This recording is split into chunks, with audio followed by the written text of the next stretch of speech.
Good morning. You are tuned to 105.5 FM, 1320 AM, cable TV channel 25, worldwide at country.am, and also on Facebook Live right now. Tim Radford here with you, and we're going to start our program just a little early. We have a lot to talk about today, so instead of 11:05, we're doing 11:02. How's that? I think you got me on now, right? Your microphone is on now. Okay. And I think I probably better adjust the Facebook microphone, so go ahead and be talking, and I'll be adjusting that. Well, it's good to be here this morning for our radio show. Got a special guest this morning. Jenny Irwin's going to be here with us, talking to us in just a little bit about our new day center and what we've got going on there and our future for it. And we'll talk about it a little bit more in a minute. A couple of things I want to cover real quick for the Sheriff's Office business before we talk about it is our Carmen Edwards that does our concealed weapons permits wanted me to make a couple of announcements today.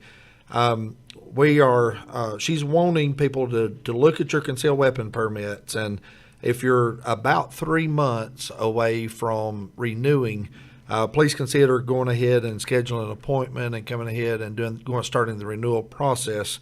As you know, we're having to do appointments now for those concealed weapons and purchase permits. And one of the reasons we've had to do that because of legislative changes and things that's come down from Raleigh that we have to do things a certain way now. We've got a certain amount of days we have to get the paperwork done, certain amount of days it takes to get responses back from doctors and different things.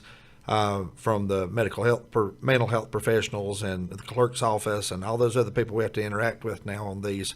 So sometimes it takes the time to get that. And if you come in and just do an application and date it, we have 10 days to get that process. So if you can't see Carmen within 3 or 4 days, that puts you 3 or 4 days behind on the process. So that's why we're doing appointments so that we can be in compliance with the process and people are not getting permits kicked back and having to redo them and all those kind of things. So so far it's been working great of doing the appointments, but one thing that she also wanted me to mention is about renewal letters. By law, we have to send renewal letters when it's time for your concealed weapons permits to expire, but the problem is a lot of people are not getting those because they've not updated their addresses. They've moved, they've changed locations, and they've not updated that process, and so we're sending the letters back to their original date or the original address that they put down when they did their application. So if you're not getting renewal letters and you've moved, be sure and come down and update your address so we can send your renewal letters to the right location. And as you do that,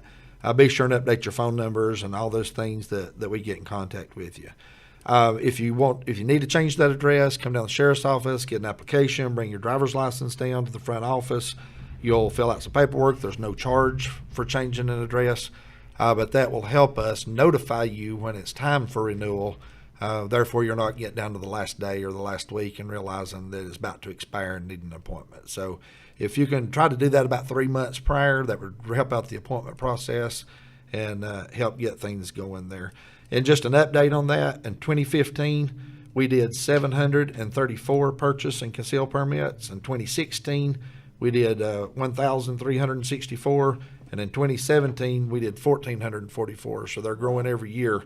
And we're double now what we were in 2015 on doing permits. So I know Carmen, I jokingly say, but it's true. I call her the hardest working woman in the Sheriff's Office. There's many nights she's there till 8 o'clock or 10 o'clock trying to get things done and trying to get paperwork filed and renewals and all those kind of things. And so we're just trying to figure out how to do this, that she's not having to spend so much time there and do that. And I think she does a great job of getting all those through and getting those things processed. And I know it's frustrating from the public a lot because of the process we have to go through, but that's not something I choose to do. That's legislation that's came down from the state in certain ways and things that we have to do things now. So I just wanted to make sure that everybody understood that and the process of doing that. All right.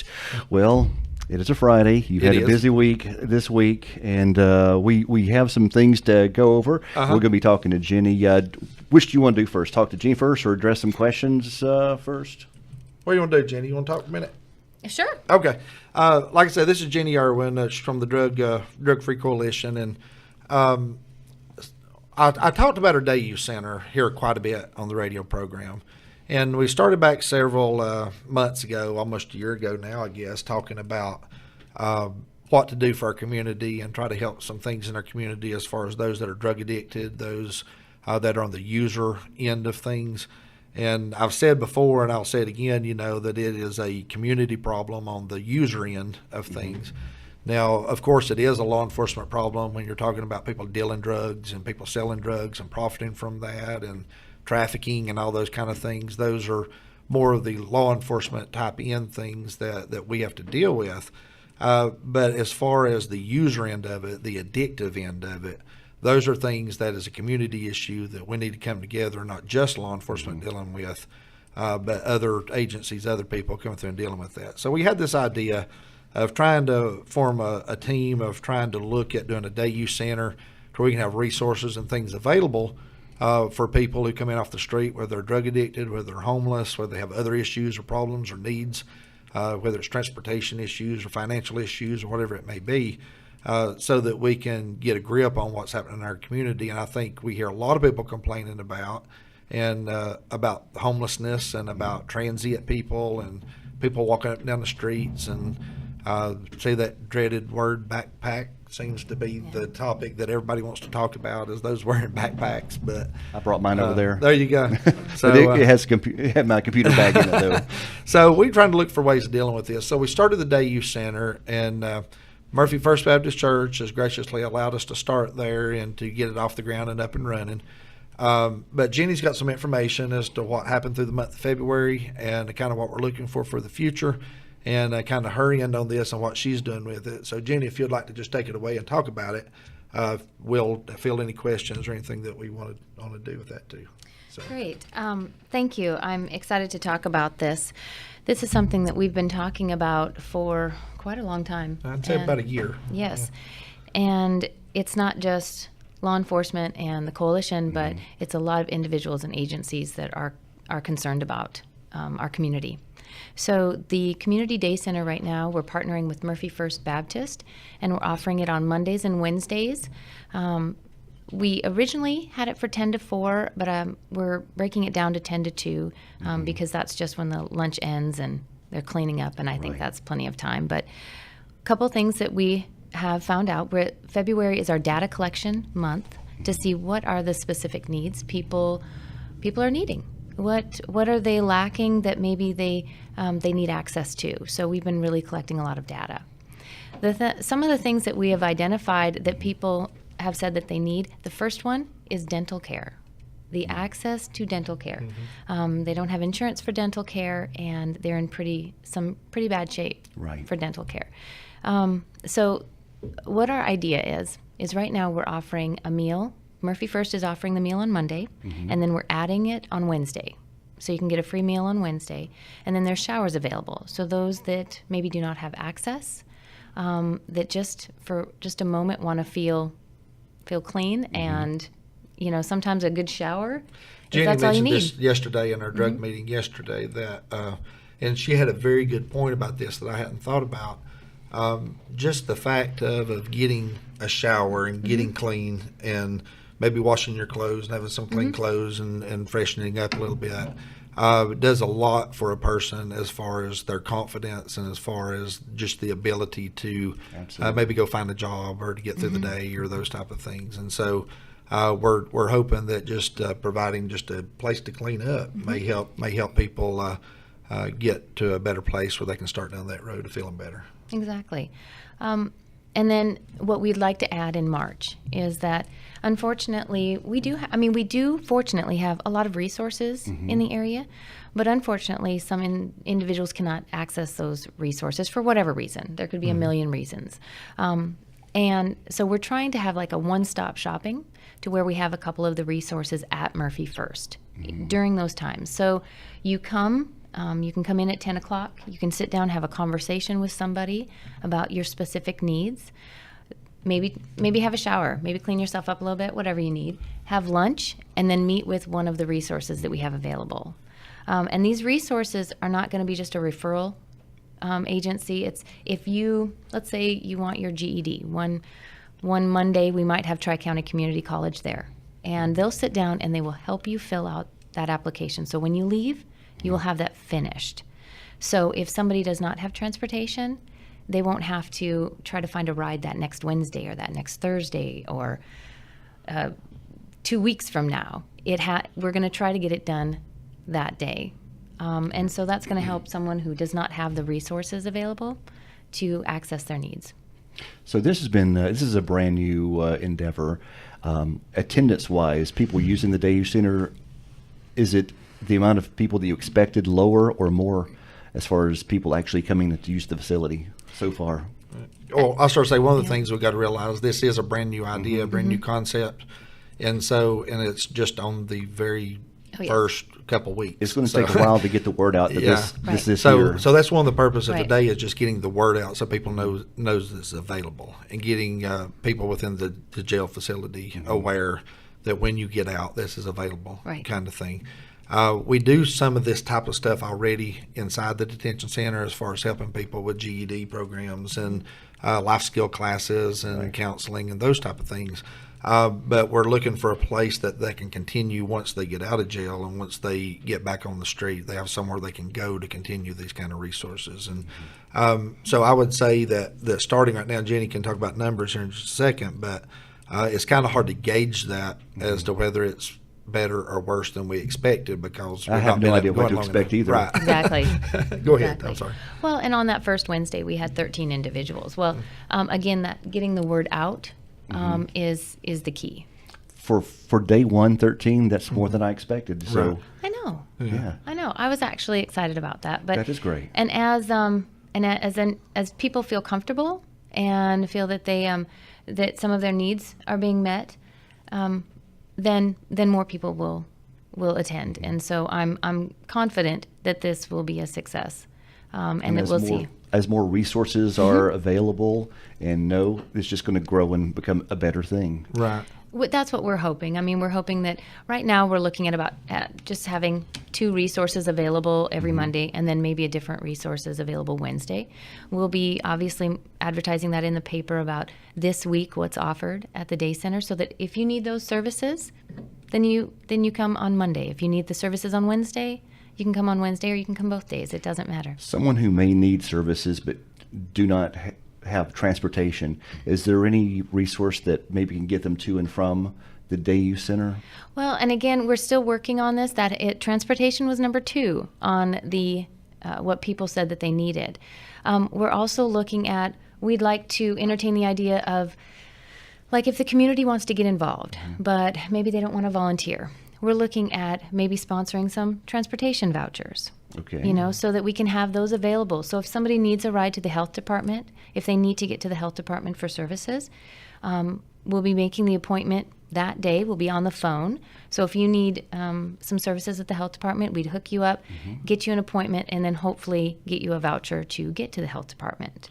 And So, one thing I want to say about transportation too, for most of us, when we think about our county transit system and just $1 a day or a couple dollars here and there, doesn't seem like a huge issue to us at all, But when you have someone who's homeless, or you have someone who has lost everything because of drugs or whatever it may be, just scrounging up a couple dollars is a big deal to them. And so what we're hoping to do is as this thing progresses and gets down the road a little bit, is getting businesses involved, as far as people offering jobs to people, to give them an opportunity to get back on their feet, and doing this, maybe exchanging vouchers for certain things.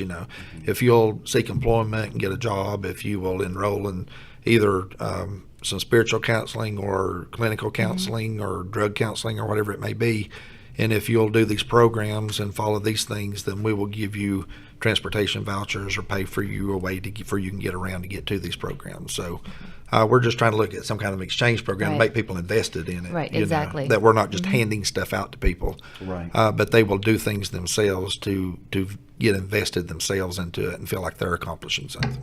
right. Absolutely. What are some of the other needs that were identified in February? Any surprises? Pet care. Pet care. Pet care. And then, and I was surprised by that. But then again, just because you're homeless doesn't mean you don't have a pet. Right. That extra support. And You still need someone to buddy. love and, That's right. and be your best friend. Absolutely. So pet care was one that threw me off, but I can understand that. So just things. One need is VA services, and not necessarily. The one thing that we've been coming up kind of a wall against, is that I think it's just the having someone to navigate the system. Right. I think that's been our biggest, maybe not surprise, but the biggest conversation that we've been having with individuals is that sometimes some of these individuals are overwhelmed. Now, when I'm overwhelmed, I know of maybe what I need to do, but some people don't even know how to prioritize their priorities. And so then they don't do anything. Right. And when it seems where there's so many things on my plate, so many avenues to go, I don't even know where to start. I think that's, especially with the VA services, I think that's going to be a huge need that we're looking into having just mentors, volunteers, if someone wants to volunteer, just to not do it for you, do it with you. And then, so we've had quite a few conversations in regards to veterans and what they need and what they can't get. Whether, granted, there's somewhere in Asheville or I think Blairsville, but if you can't get there, and if you have, yes, there's transportation. And we do have a Veterans Administration Exactly. office here in Murphy. Exactly. That is manned that people can use. But just like Jenny says, sometimes it's hard just to even get there. Just even get there, right. And so we're looking at those resources of trying to help people get appointment schedule and stuff where they can get to those resources. And a lot of people, there are so many different organizations out there to help people, Right. but a lot of people don't know how to get in touch with them Right. or what Exactly. services are even And offered. that's one of the concepts of what we're talking about, this Day Use Center, is that you have a one-stop place that people can come to and say, this is what my needs are. Where do I go? Who do I get to help me on this? And so by doing the Day Use Center, we have basically coordinating with all these resources is to say, well, here's where you need to go, or I know this Right. person that I can call, or here's someone I can call for you. So that people are not just wandering in circles around trying to figure out what to do next. That they have someone that help guide them and get them through the process. Yeah, I think we mentioned on an earlier show of someone who doesn't have transportation, they need to go to Andrews for one place Right, and right. go to Peachtree and then out Ranger area Yeah. for another service. It's hard for a person who doesn't have adequate transportation or even a close relative to take them. Right. That's right. And what I see a lot from a lot of people who don't have transportation is that if they have appointments to get to, they may be dependent on their mom to take them, or their aunt, or borrowing their cousin's car, or whatever it may be. But then when it comes up time for that appointment, something happens and the car's not available. Right. Right. And so now they're stuck without transportation. So they fully intended to go to that appointment, but because of circumstances, they were not able to make it to that appointment. And so hopefully as this thing progresses and gets more involved as far as the resources coming to the one location, then we can kind of cut out some of the running around the Right. county, and they have one location they can go to where they can find these resources they need. All right. Someone asks if there is a handout or a booklet, a list of resources and what types of services, or is that something that's being worked on or considered? I would say that's being worked on, because what we have done in February Yeah. is just trying to gather what the needs are. So what we didn't want to do is we didn't want to bombard the center right off the bat with 50 different resources, and there was only about 4 that people were using or needing, Right. And so what the month of February was for was trying to gather, as Jenny said, gather that information to find out what are the pressing needs, where do we need to focus most of our attention on. Start off small and kind of grow big kind of thing, because we don't want to just bombard it with every resource in the county, and then people get frustrated because Right. nobody's coming to my booth or nobody's talking to me, so I'm going to quit and not be a part of it. We want to just kind of focus on where those resources are, and those resources may change. This may be a priority list now, but in 6 months from now, when warm weather gets here and it's the middle of July or August, people may have different priorities and Right. different needs. So Right. those lists may change. But I think at some point in time, we will put out a list of what is available, and here's the different resources Right. that you can benefit from this center. Sounds like it's off to a very good start, and the fact that you're doing that information gathering is going to be so important to our community. And for folks who do show up for the Day Use Center, there's absolutely no charge. It's just a No. community effort, and it's neighbors helping neighbors.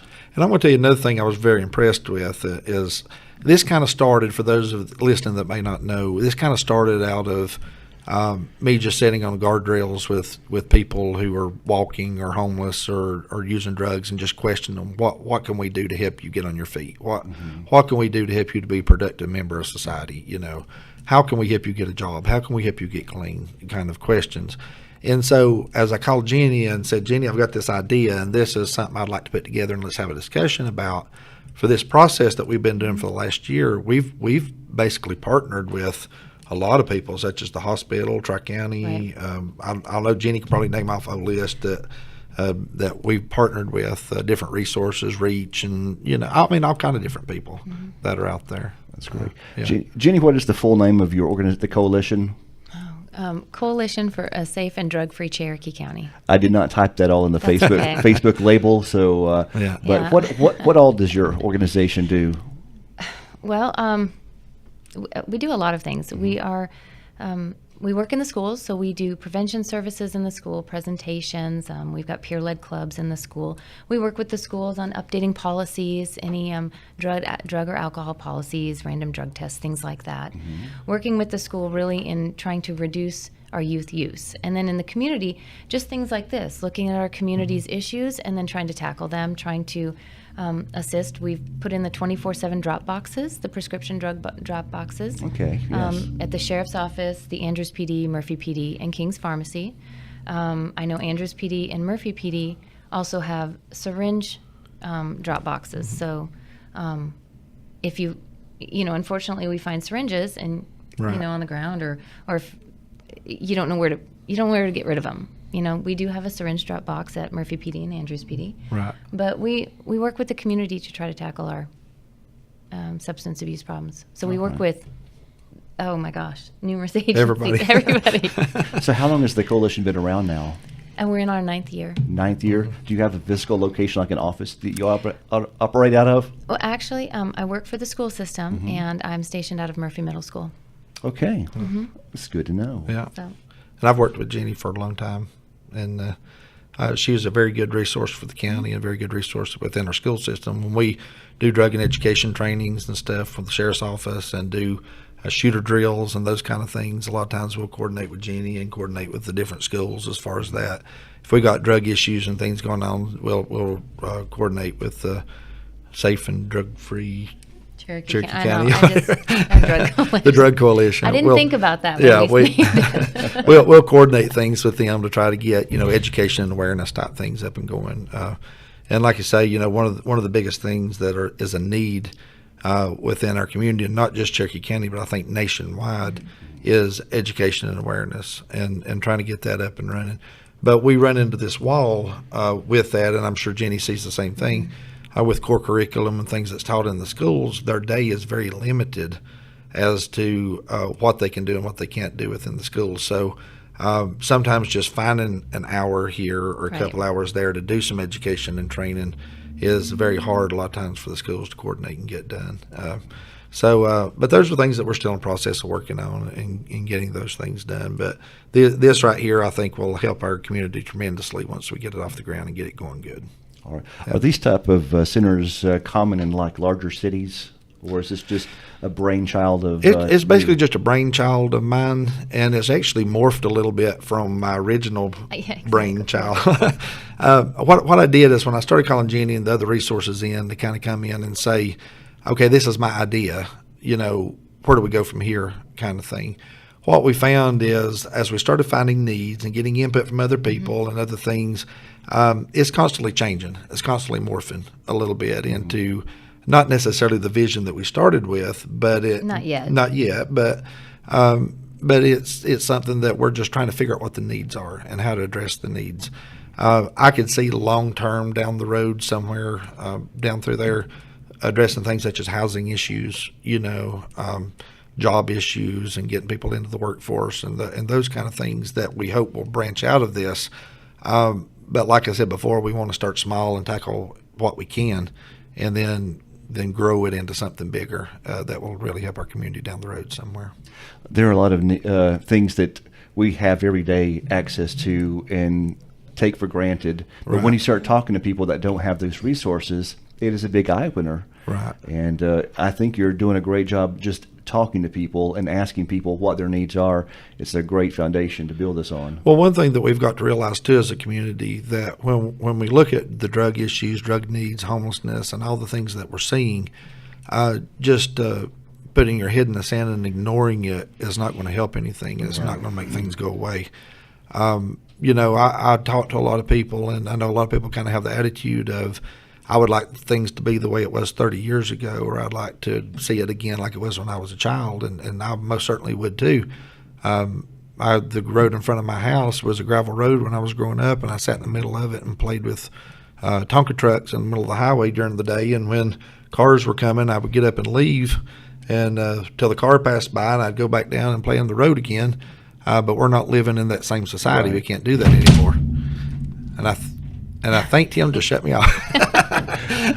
but my phone fell on a button. I had it propped up. But we don't live in that society anymore, and it's the same thing, with our community around us. As much as we want things to be different and be like it was, we don't live in that community anymore, and we have to deal with what's in front of us, and everything is changing around us, so we have to change and adapt with it.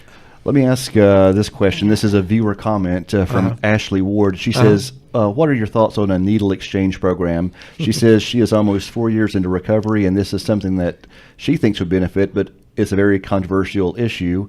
And let's see, just wanted to approach that from all sides, and that's her opinion. And she says the day use program sounds like a great idea. So go ahead. Well, it is controversial, and I think just education and awareness about what the needle exchange program is, I think that's our first step. I know we've had conversations that topic has come up. Has come up with a variety of different agencies and administration, lawmakers. Right. And right now, actually, on March 5th, our first service that's going to be at Murphy First her name is Stephanie Almeida, and she's with WinCap, and her job is working with individuals. She does the full circle recovery. She also does a needle exchange program, and she also provides naloxone, and she's coming for Hep C testing. So she's going to be offering Hep C testing on March 5th and providing naloxone for those who request it. And that's not the naloxone's not for just because you're addicted to opiates. It's especially if you're a family member who has a family member who's addicted. Naloxone is the overdose prevention drug, and she'll be giving it out. So that is a good question about the needle exchange. One of the reasons for people that may not understand this, one of the things that's so controversial is because it's a difference of opinion of whether you're enabling someone to continue to use drugs or whether you're doing prevention type things. And so that's kind of what the debate is about. Yeah. And when you look at things like such as Narcan kits and those type of things, there's also a debate over those. Right.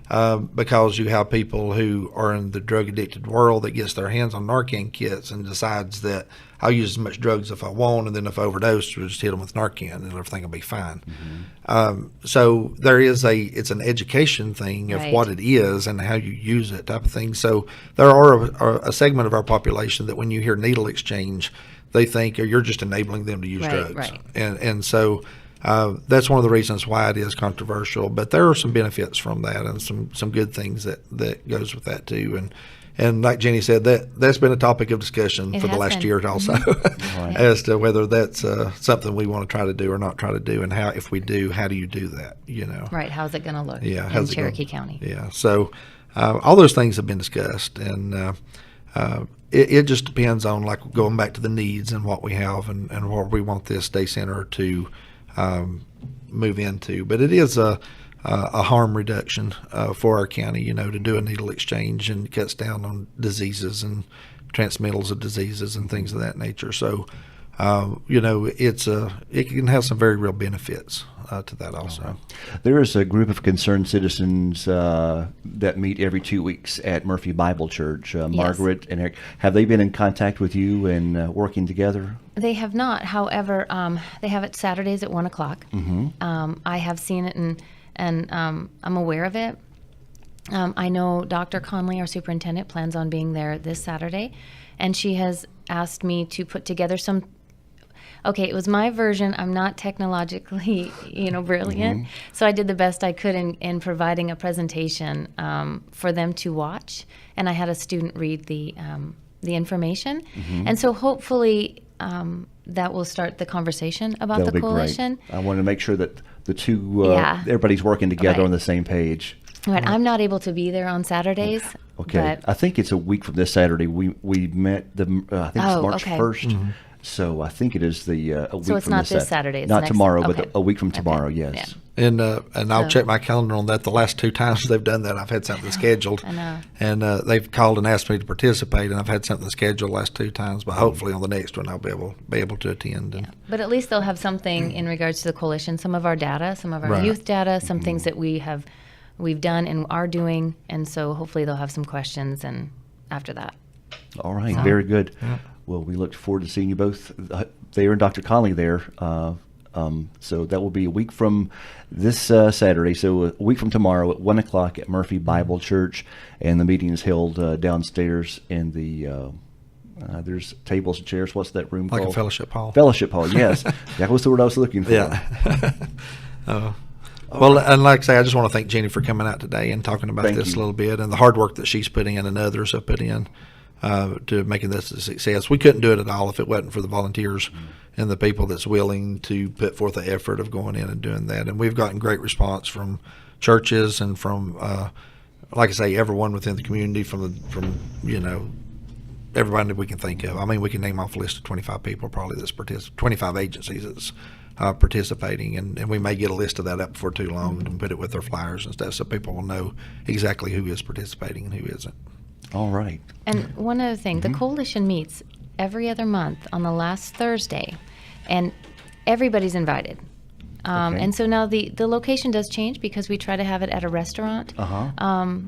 And I know yesterday we had one. So every other month, the last Thursday is our meetings. I know, again, we encourage as many people to participate. We go over what we've done. We talk about things that we're doing. We talk about other issues we're having. So it's open to the whole community. Right. Where's that location? Well, Yeah. it changes because we try to have it at different restaurants. Oh, you know, I missed that part. I was putting a tape in the machine. food. So we had it at Brothers Food. Restaurant Yeah. Yes. yesterday. We've had it all over the county. Yeah. So we try to. Trying to It's- include all of our different Yeah, businesses exactly. around the county. And Right. How do So- people get on the list or find out information each month where that's going to be? Well, they can get on my email. I send the information out email, and I also know the paper puts it on like what's happening in Okay. Cherokee County. So the paper always has it in there, and then my school email, you can always get on our newsletter and our email list, and all of that information goes out that way. All right. Very So, good. and it's the school email, so Right. it's that long one that everybody has. So Yes. The Cherokee dot. k12.nc.us. Yes. All right. So, Right. but Okay. thank you. Thank you. Thank It's you. very. I think we've met before at some point, but it's nice to meet you in real life again. If Yeah. just in case. All right. And before we close out our program, we do have Phil Horton had called me yesterday, and he is a former alderman in Andrews, and he had some questions that he wanted the sheriff to address. Right. And he was calling. He and his church are working to. Well, we won't announce that yet, but Right. it's because they haven't finished the plans. But about youth violence and things that are going on in schools. That week is coming up in March, and so they're trying to put something together there. So as a concerned parent, and not as a former alderman, he wanted to ask some questions just to get some closures on an event that happened. Right. I do want to say this. We're about 33 minutes into the program now, so I won't have time to go into great detail Right. about everything, or we'd be here for another 30 minutes talking about it. Right. So we're just going to hit it real quick and answer the things that I can answer about this. There's a question or two in here that we probably don't need to talk about on the radio, that we probably need to do more in a private setting to talk Right. about. But I want to address the issue over the most of the questions he's asked. And one of the things he was asking about was the incident we had in Andrews. where there was a mix-up with a possible shooter threat there at the school and those kind of things, and what happened with that and how that went down. We've talked about all this on the radio before, but I want to mention it again real quick, just in response to these questions. On November 30th of last year, there was a incident there. It happened in the Andrews area where there was a custody dispute, and the father had said that he was going to come to Andrews School and get his child by whatever means necessary. Evidently, but in response to that, we were in the home and the place working on that. Mm-hmm. But the school was notified that this is what the gentleman said. Okay, there was no threat to the school. He was not threatening to do anything to the school. He just said, "I'll get my child by whatever means necessary." The school was notified, and they went on what they called a soft lockdown. And one of the questions on here was the difference between the soft lockdown and those kind of things. What's defined a soft lockdown is that basically the people in the school, the children, the teachers, are not their movement's not restricted. It's not saying you can't teach class or can't do anything. It's just a heightened awareness. It's just to say, hey, there's a potential incident that could happen. Kind of want everybody to stay in their classrooms, kind of want teachers to teach, go ahead and still teach, but just stay in your classrooms. Don't be outside wandering around. Don't be out in the parking lot kind of thing. And that's kind of what the term soft lockdown is used for. There's many different places, many different schools don't use the term soft lockdown. They use a different term for that. But here in Cherokee County, that's what the county school system chooses to call that, as a soft lockdown. And so what had happened was on that particular day, about 10 o'clock in the morning, 10:15, we had a sheriff's deputy that was at the school for a completely different reason. Had nothing to do with the incident, had nothing to do with anything that was happening. He was there for a completely different reason, a detective that was there. And he was one of the back offices talking with the child and talking with administrative staff about a completely different issue. Along about 20 minutes after 10, the school resource officer was asked to come to the school. No reference was given to dispatch as why the resource officer was there, but just showed up at the school. And then again, about 10:45, somewhere along in there, dispatch received a call from a student's grandmother that said that she had a report from her student that was in school saying there was a man in the school with a gun and everybody's going to die. What we found out, though, was that the school had been on lockdown for about 20 minutes prior to that. Mm-hmm. We also found out that Andrews Police Department was in the school approximately 10 minutes before the call came in with long guns and was currently in the school searching the school for whatever reason. Whether it was this call or whatever, that was not determined at the time. Our telecommunicators began calling the school, calling Andrews Police Department, trying to find out what was going on with that, and found that that about 10:45 they got a hold of an officer and found out what was happening at the school, that it was in lockdown, had been in lockdown since early that morning, 9:55 I think it was, which had been about an hour prior. It had already been in lockdown for an hour. Officers were in the school for at least 20 minutes prior to the call coming in to 911 center, those kind of things. And so I think the controversy on all this, and I explained to Chief Taylor at the time that I was not there. I was not making the decisions. I didn't know any of this till after it was over with. So my point was not to critique the police department as to what they did or didn't do. Mm-hmm. My issue with the whole thing was lack of communication. Lack of communication with dispatch, lack of communication with other agencies, with other offices, as to a threat that could have been at the school, that if they had information that there was a gunman in the school and they were searching it with long guns, that, that's information that we need to know about. I first found out about it when I started getting calls from media from Atlanta and from Chattanooga and Asheville, and other sheriff's offices in the state were calling me, asking me what was happening at Andrews High School.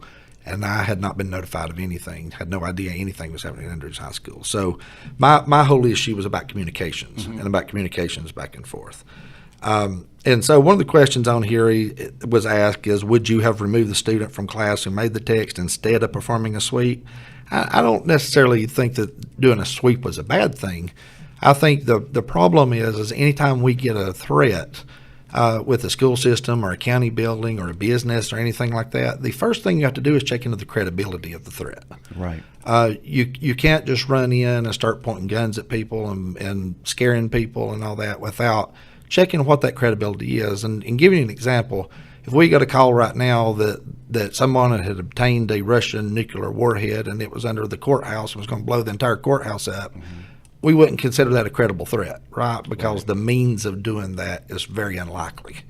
Or if I'm going to drive my Abrams tank to town and blow it up, that those means are very unlikely. So we wouldn't put anybody in lockdown. We wouldn't do anything like that. And just a vague thing of saying there is a shooter in the school, one of the issues that came up with that is we had officers inside the building for 20 minutes prior to the 911 call coming in. And so my thought process on that was a twofold. One is if there was a shooter in the school, the hall is not that long. You can see it from one end to the other. Mm-hmm. So someone there should have already know whether there's a shooter in the school or not. The second thing would be is if there's a report of a shooter in the school, one of the first things I would do in our training that we do is the first place you go is to the office to secure and clear the office. And there you have video systems, you have all these different things that you can view to see what's going on around campus. Mm-hmm. And so if you do have a shooter somewhere in the school with a gun, but you don't hear shots fired, you don't hear a ruckus, you don't hear a racket, you don't hear anything, the appropriate first place to go would be to the video systems, monitor the hallways and different things you can see to see if you do see anybody in the school. Mm-hmm. If you don't see anything, then you bring the student out, you talk to the student, where'd you get your information from, and kind of track down where that's coming from. So there's a protocol and a procedure for all this. And so one of the problems that came with Andrews Police Department at the time is every year we do shooter training drills with the school, the sheriff's office does.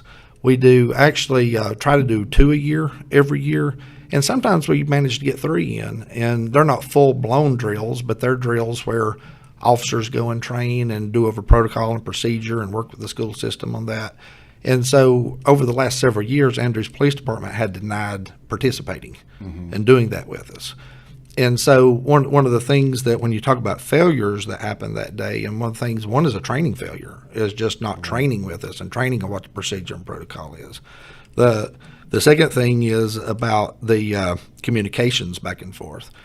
Murphy Police Department is very good about training with us and very good about following the procedures and protocols. And if they get a call at the school system right now, and say Murphy Elementary, for example, that's in the Murphy city limits, the very first thing they do is activate the system where they call dispatch, and this is what they've got, and there's the information we have. And then all resources are devoted to that till we can figure out how to deal with it.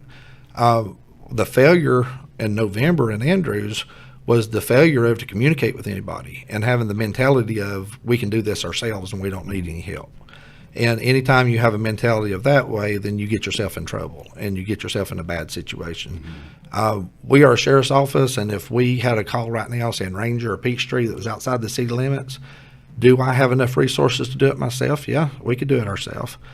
But we wouldn't attempt that.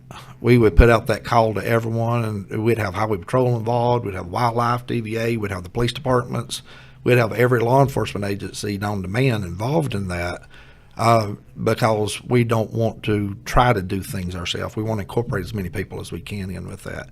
And that's why it is so important when we do these drills to train on those drills and to train what the policy and procedure and protocols for that kind of stuff is. And so, I'm not here to try to critique the police department as to what they did or how they did it. My critique comes from training, and my critique comes from communication. That was my whole issue with the whole thing. And so I hope that kind of gives you a kind of a guideline as to what kind of happened that day and what went on. And I encourage Mr. Horton or anybody else, if they'd like to contact me and talk about one-on-one as to when times happened and kind of some specific things, I'll be more than happy to talk to anybody about that. So, but just know that we are doing drills. We do train every year. We train with multiple agencies, but we can't force someone to participate that don't want to participate. So. Right. But we do try to encourage all of our law enforcement agencies to participate. The last one we had at Ranger School and one at DSS building and several places that we've had them, we've had participation from TVA, we've had participation from the Highway Patrol, from Wildlife, from different people. As a matter of fact, Wildlife just notified me the other day and said that the next drill we did, that they wanted to make sure they sent people here because we do such a good job on training and stuff out here. So they wanted to send extra people to the drill so they could get some training. So just know that training is important, and we're doing those things. As far as what we do, those are some of the things I don't want to put out as to what our protocols and procedures are, because we don't want all the people that may be thinking of something bad to do. We don't want them to know how we're going to react and what we're going to do. But I know we've run long and I've talked too much, so I'm just going to leave it at that. And if anybody has any other questions, they can come talk to me. Yes, we are running way behind schedule. Stay tuned. Thanks for being with us, Sheriff and Yes, Jenny. sir. Thank you. And we'll be back with another Facebook Live show and radio interview with the Andrews Mayor, James Reed, along with the new Chief of Police of Andrews, Tony Pritchett. That's coming up probably around 12:45 today, so stay tuned for that. Folks, I'm going to shut off the Facebook Live video. Have a great day. And while that is doing, I'm going to move the microphone over here and hit another button. It's time for Pastor Odd Brown to come on the air.